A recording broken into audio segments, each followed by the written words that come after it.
Naquele tempo, ao ouvirem as palavras de Jesus, algumas pessoas da multidão diziam: este é verdadeiramente o profeta. Outros diziam: ele é o Messias. Mas alguns objetavam: porventura o Messias virá da Galileia?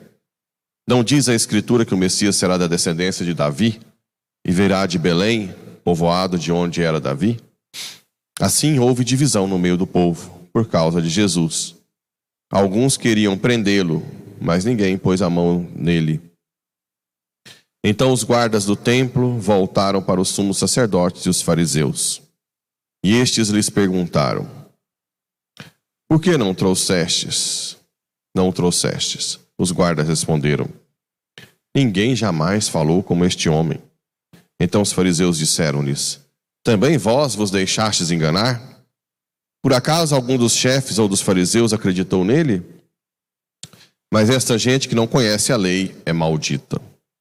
Nicodemos, porém, um dos fariseus, aquele que se tinha encontrado com Jesus anteriormente, disse: será que a nossa lei julga alguém antes de ouvir e saber o que ele fez? Eles responderam: também tu és galileu, porventura? Vai estudar e verás que da Galileia não surge profeta. E cada um voltou para a sua casa. Palavra da salvação. Glória a vós, Senhor.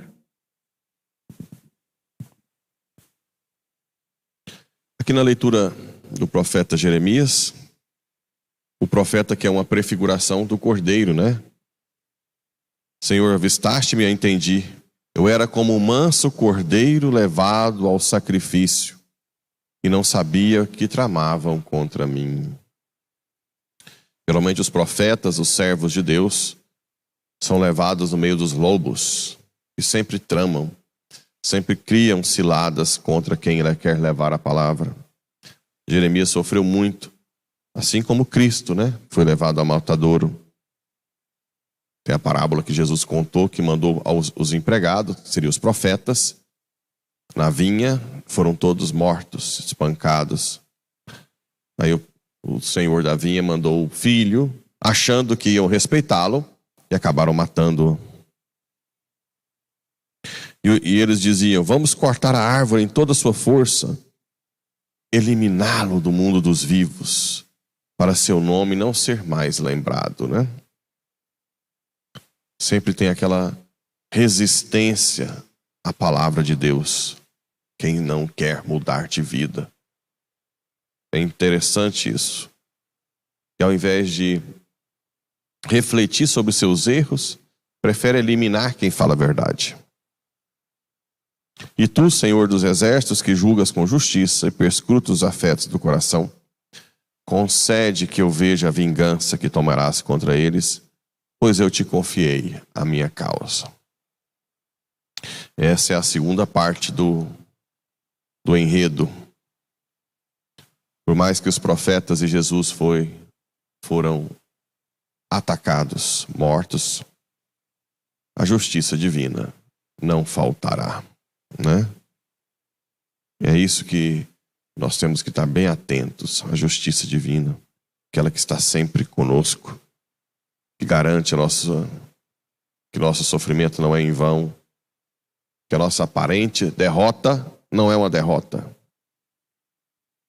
É derrotado quem é vencido pelo orgulho, pela vaidade, pela autossuficiência. Mas é como dizia São Jeremias, que não, né? Um profeta também. A igreja não coloca no altar porque no Antigo Testamento não tinha ainda toda a plenitude de Cristo, que não pode ser totalmente um exemplo, mas com certeza Jeremias está lá no céu. Ele diz: eu te confiei a minha causa. Nós devemos confiar a nossa causa ao Senhor. Cada vez mais, quando nós aprendemos que nós somos miseráveis, fracos, mais devemos entregar a nossa causa ao Senhor, né? Senhor, eu te entrego a minha vida, a minha causa. Esse Salmo 7 também reflete muito isso. Nós buscarmos o refúgio em Deus. Senhor, vós procuro o meu refúgio. Vinde salvar-me do inimigo, libertar-me. Não aconteça que agarre a minha vida como um leão. No Salmo talvez os inimigos sejam os inimigos na época contra os judeus. Hoje os nossos inimigos maiores são os demônios, né? Existe uma batalha espiritual forte que nós estamos tendo. Por isso que, graças a Deus, o povo tem rezado. Alguns, porque outros têm se esfriado, né? Julgai-me, Senhor Deus, como eu mereço, segundo a inocência que há em mim. Ponde em mim ponde um fim à iniquidade dos perversos. E confirmai o vosso justo. Vós que sondais nossos rins e corações. Ele conhece tudo, né? Não tem como fugir do conhecimento, da onisciência. Ele sabe tudo, ele conhece o nosso coração. Ele sabe se você realmente está confiando nele ou em você mesmo. Ele sabe se a sua ação é uma ação livre, uma ação sem querer nada em troca, simplesmente como reflexo da Trindade, uma ação feita pelo Espírito Santo. Ele sabe tudo. Essa crise que nós temos hoje de saber a verdade generalizada, com Deus ninguém engana. Ele sabe todas as hipocrisias, né? Ainda mais hoje com redes sociais. As pessoas escrevem, né?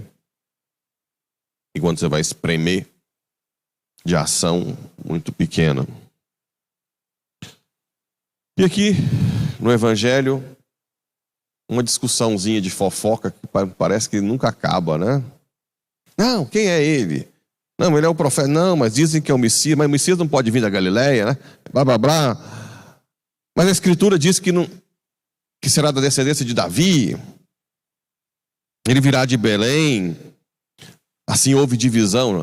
Blá, blá, blá, blá, blá, blá. Parece muito, muito hoje. Alguns queriam prendê-lo, mas ninguém pôs as mãos nele. Então os guardas voltaram e os sacerdotes, por que não trouxestes? Aí começa a ver, não, os guardas, mas ninguém falou como esse homem. Aí vem aquele sinal forte dos verdadeiros profetas, dos verdadeiros servos de Deus, que se chama unção.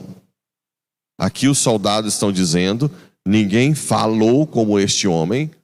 Ele está dizendo o seguinte, que ali existe uma autoridade do alto.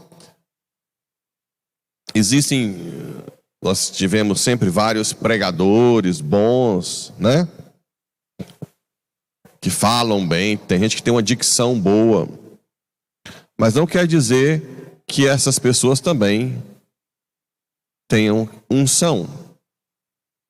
Você pode ter pessoas com boa dicção sem unção. Você pode ter uma pessoa com poucas palavras, que não tem tanto um vocabulário rebuscado, com unção. Porque o Espírito Santo usa o instrumento que está ali. Não é que ele também, a não ser extraordinariamente, pode acontecer que ele dê outra língua e tal. Mas aqui os guardas estão identificando que existe unção. Quando que nós temos unção? Quando nós estamos em estado de graça. Quando nós estamos em estado de graça? Quando não estamos com pecado mortal sem confessar. Não só estar em estado de graça, mas pedir a unção, a graça na hora da fala, com humildade, reconhecendo que tudo de bom vem dele. Então os fariseus disseram-lhes, também vós vos deixastes enganar. Aqui entra a cegueira de quem não quer a verdade, né? Quando você fala um argumento, a pessoa já retruca sem nem refletir. Hoje nós estamos muito, muito claramente vendo isso. Essas ideologias esquerdistas são pessoas que falam e vão na internet e denunciam o que está trabalhando, e denunciam a igreja, e fala que só é genocida, e sei lá o quê. E não querem ouvir a verdade. Terrível, uma coisa horrorosa. Escolhe sempre o que é errado, sempre fechado a Deus. É assustador, assim. Como que não querem. Por isso que é importante a gente bloquear essa ideologia nas escolas, nas universidades, porque depois a mente fica totalmente destruída. Não tem mais intelecto. É uma coisa absurda. Fora Por acaso você acreditou nele? Fariseus. Ouve o que os soldados estão dizendo, né? Já começa a retrucar, já começa a jogar defeitos em cima. Aí vem Nicodemos, que é sóbrio, e diz: será que a nossa lei julga alguém antes de ouvir? Está todo mundo falando o tempo inteiro, ouvir e surgir e saber o que ele fez. Tem que ouvir o outro lado. O que é? Por que ele fala daquele jeito, né? Vem depois a resposta já pronta. Também tu és Galileu? Olha como é que não quer a verdade. Quantas pessoas hoje não querem a verdade? São como verborragias. Meu Deus, quantas pessoas hoje não conseguem ver um palmo na frente do nariz. Aí começa a defender pilantra, defender corrupto, a ir contra os valores da igreja, mesmo dizendo que é católico, né? Porque essas ideologias esquerdistas são todas ideologias de gênero, aborto, contra a família. Aí fala que é católico e apoia esses abutres. Isso não é catolicismo. Isso é falsa religiosidade. Isso é falso. A primeira coisa que você tem que analisar de um político é se ele apoia o aborto. Apoia, acabou. Já é a pior coisa que existe, porque contra a vida não tem mais nada pior. E contra uma vida inocente, pior ainda. Contra uma vida inocente que não tem defesa, aí é abominável. Por isso que a Igreja Católica coloca que é excomunhão late sententiae. Matar, assassinato de uma pessoa que pode defender não dá excomunhão. A não ser que seja no assassinato do Papa. Mas aborto dá excomunhão. Aí vem e frequenta a igreja e fala que o padre está errado. Eu vou ser contra esses abutres até a morte, porque defendem coisas contra a igreja. E quem diz que é católico e apoia essas pessoas não é verdadeiramente católico. E não adianta ficar retrucando, escrevendo na internet, retrucando, e brigando, e falando, e escrevendo, e fazendo todos esse... Porque não é. Eu, como pastor, digo que essas ala ideológica, esquerdista, marxista, é anticristã. E é isso que a gente tem que entender, enquanto nós ainda podemos entender.